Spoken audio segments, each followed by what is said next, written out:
Alright, you guys, what's up? It's your boy Seiko. How you guys been? Leave it down in the comments below and I will reply back. Alright, you guys, so on today's agenda, I'm gonna basically update y'all on the current deal that's been going on behind the scenes with the Z. So I have the motor right here in front of me, so yeah, the motor's in front of me. So the motor's back out the car, heads are off, and I just put them back together or whatnot. So it's been, I want to say, 4 to 5 days or maybe a week. So we took the motor out, like, I want to say 2 weeks ago, and then had the heads tore down last week, and this week I put them back together. So about 3 weeks in total, because we had to wait on the parts and everything. So I'm getting to a little bit about that too, and a little bit too. But anyways, yeah, we ended up having to pull the motor back out, and due to the fact that the timing belt jumped. If you have watched a recent video of that 300ZX, if not, I'll put the card up here somewhere.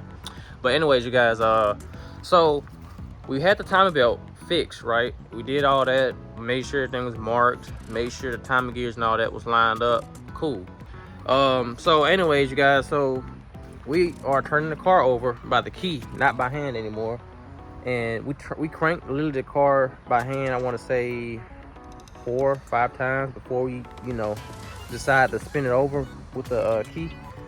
And yeah, so when we did that, the first time it spun fine, second time spun, then the third time we spun it, the belt jumped back, like literally jumped back fast, like slid. I'm like, that's my first time ever seeing a belt do that. And right then and there, I was like, nope, don't turn the key no more, because right then and there we was thinking like that could have hurt the valves or something. But luckily, I guess what the belt was trying to do was relax itself, or the tensioner, I should say, was trying to relax itself, and it jumped back. And maybe it was a little bit too loose, or we don't know. But in this case, I'm looking at the tensioner, the spacing gap on it should be like close to 4 millimeters to 3 to 4 millimeters. And we're sitting like dead right there in the middle, like 3.5 millimeters. So that's not really a bad, point. The belt wasn't loose. It was on there pretty good. So we came to the conclusion of like, you know what, we're gonna take this timing belt off again. This is like, I'm not gonna lie, about like the 5th time we done took this belt off. And we took the belt off, and we decided like, let's just take a break on this car for like a week or 2, and end up being a month. So we end up not worrying about that, and worrying about, as you can see, the other video we did with the ATVs getting ready for the ride. And so before we end up doing all that, I was like, I'm just gonna go ahead and take the car down, like to take the belt off and everything, and let's see what's going on with it. And I want to check the timing gear, well, not the timing gear, but the cam gear, the intake cam gear on the passenger side, because we did have a problem with that before we put this motor together. We took the dowel pin out, and the dowel pin did not want to cooperate, so we ended up drilling it or whatnot. And it wasn't a bad drill or anything, it's just the simple fact it didn't want to come out. So we ended up taking it to like a little shop that can get like a little bead or whatnot, weld the bead to the dowel pin on the intake cam. And we took it out. This was, I want to say this is like 4 months ago. Took it out, whatnot. They got it out, and yeah. But anyways, I'm cutting to the chase. So we took the dowel pin out. We ordered a new one and put it in, and we put the new one in, and the holder is a little bit big, and we put that in, thinking hopefully everything stays fine, it stays put, because when you put the timing gear on, it's kind of like tricky. You got to line it up literally with the notch in the back of the timing gear. That way, when you put that dowel pin on there, the dowel pin is holding the timing gear and making sure it stays in place. But that case did not happen because simple fact, while we were trying to spin the motor over, that dial pin was flexing inside of that cam, on the front side of that intake cam, where the cam gear connects with the cam itself. So yeah, we was like, let's go back and look at that. Sure enough, that's the first thing I did. I looked at it, cam gear, the dial pin was actually loose. And I'm gonna put a clip in here so y'all can check it out.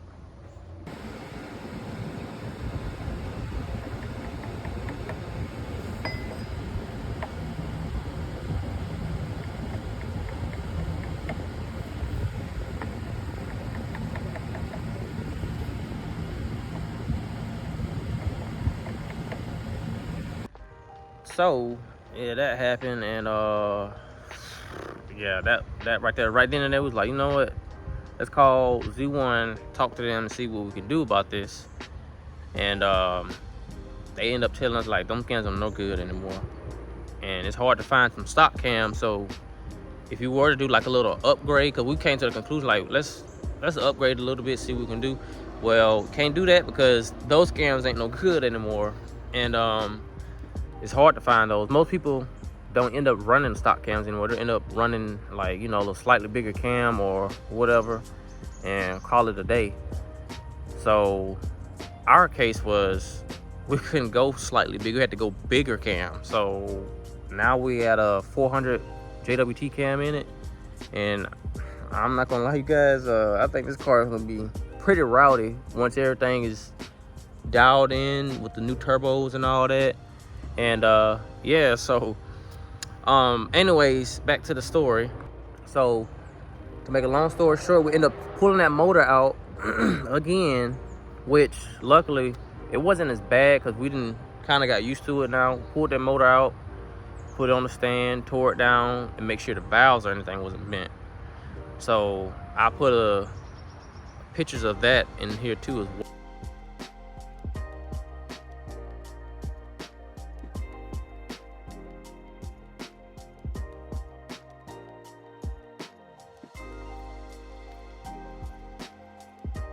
Yeah, those valve stems luckily were good, and we haven't, spun the motor over by the key so many times like that, because we would have done that, that would have been, oh my gosh.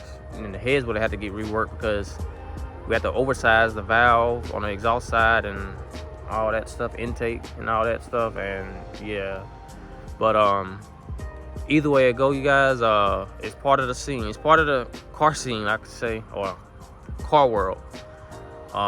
Stuff doesn't go as planned, and don't expect it to go as planned. Always have a backup plan of what you think will happen, or to be ready.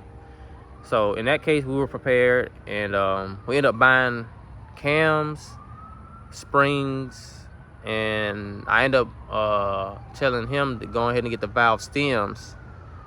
And yeah, so we end up using the stock valves that's still in there, and we're gonna see how I do. So I did that. I put a clip of that I put a clip of that in this video too as well.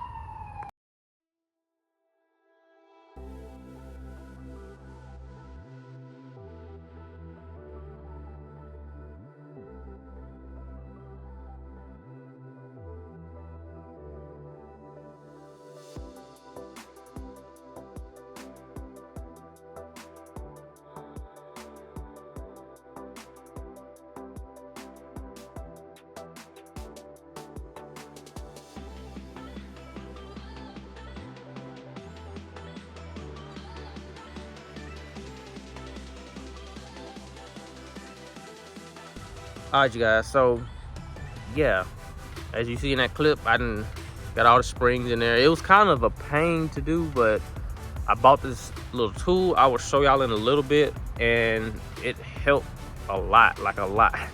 So the tool I have, it'll work, but it's kind of like iffy because now it's kind of like, I want to say, bent the way it's made, and it's like somewhat fragile. So I was like, what, I'm not going to use this, and use another tool which they had on the site for like, I'm going to say $23 or something like that. And yeah, end up using it, and it made a lot day and night difference, I would say. Now, and I was going to put the valve retainers in, they're kind of being a pain in the butt, but that was because of the simple fact, the screw that came with the tool that we got from Z1, the screw was a little bit short because those springs we have are a lot taller, and they're made to be taller because of the lift on it. I think it's a 264 lift, I want to say, on those cams. And yeah, so the springs, we had to compress them slightly, and those things are they beefy compared to the factory springs. So that's why I'm curious to see of how this car is going to do once everything is dialed in. And oh my goodness, I think this car can probably hit 600 if the transmission can hold. But we're not going to push the car to that power range because this is not my car. This is Kobe's. So yeah, if it was mine, you know, I don't care, I'll push it. But just like I push my NA. But anyways, you guys, yeah, so that's where we at. So I'm gonna stop talking to y'all and bring y'all inside and show y'all what I'm talking about.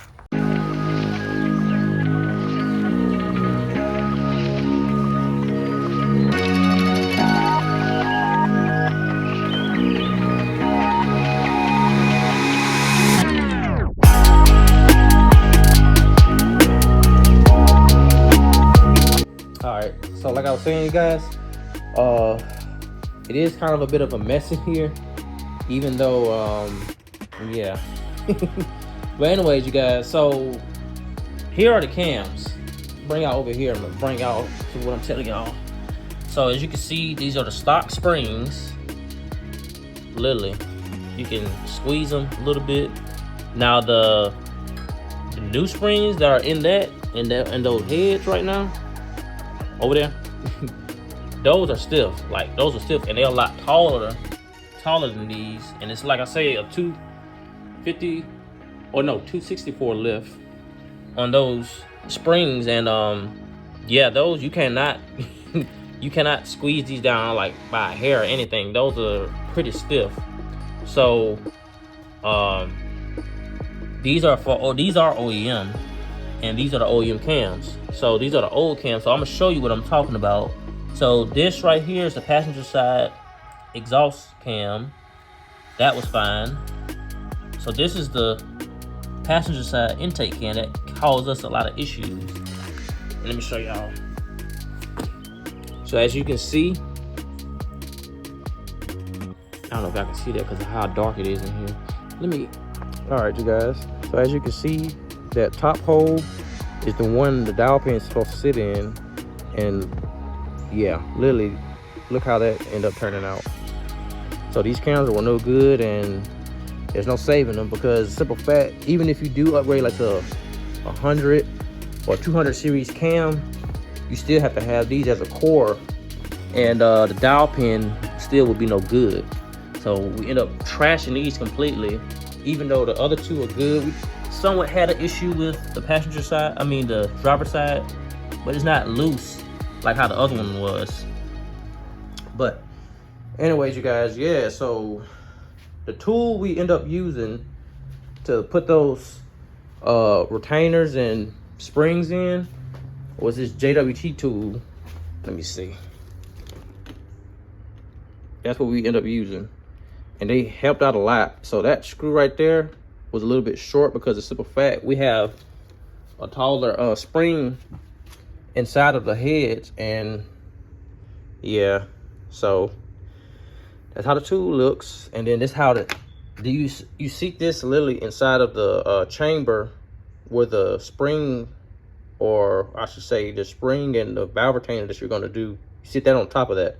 Make sure you put a little lube on the side, that way it won't be, you know, scuffing up the little side walls inside the chambers, and go from there, and it should slide right on in.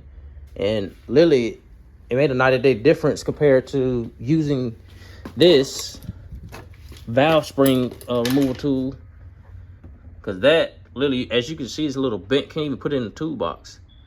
So yeah, you guys, I know I'm talking a little bit too long, not too long, but a lot, as you can see. But I just giving y'all a little update about what's been going on behind the scenes, and yeah. So yeah, that's basically where we're at with this motor. We're getting ready to put it back together this week. All we literally have to do is put the heads back on, and then I'm gonna reseal that dipstick, seal that coolant bypassing module back onto the block, and yeah, clean up the heads for the valve covers. And so yeah, you guys, I know I've been yapping a lot, but I'm just giving y'all a little update because I know it's been a little minute since I've updated y'all on this car. And yeah, it's been, I'm not gonna lie, it's been a journey working on this car. And you learn a lot with this, like a lot of patience and all that. I know that dealing with my Z, but actually going into it like deeper, like how we're doing, yeah, you're gonna actually learn a lot. But with that being said, you guys, we literally gonna try to put it back together, and it will be nice to put the motor back in by Sunday, because today is Wednesday. Literally, there's not much you have to do besides put the heads back on, put the coolant bypassing on, and yeah, it's not much. And we do have to do the rear main seal again because the simple fact it was leaking. That's another thing we did end up catching. The rear main was leaking a little bit around the bottom, so I was like, you know what? No, I'm gonna go ahead and get him another one. So I ordered that. That should be here, as a matter of fact, today. And then that's really it. Everything else seemed fine. Wasn't nothing else leaking besides the coolant bypassing house like I was telling y'all, and that was it. Everything seemed good. Trying to think of anything else that I'm missing that I want to update y'all on. Yeah, so that was really it. Race to the finish, push it to the limit, and we winning, speed, race to the finish, push it to the limit, and we winning, speed, race to the finish, push it to the limit, speed, racing.